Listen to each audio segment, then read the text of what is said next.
but deliver him up for our soul. How shall we not to him also? Free! Give us all things! Who shall lay anything to the charge of God's elect? It is God who justifies him. Who is he? Who is he?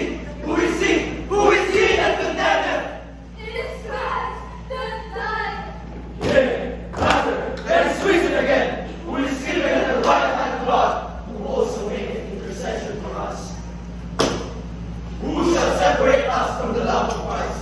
Shall tribulation or disgrace, Or persecution. or famine, or nakedness, Or peril. or sword? Ask.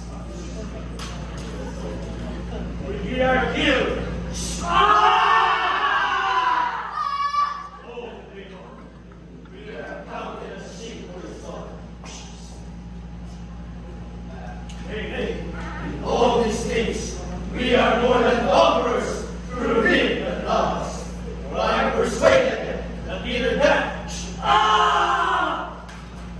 nor life, Nor angels. nor principalities, nor powers, Nor things present.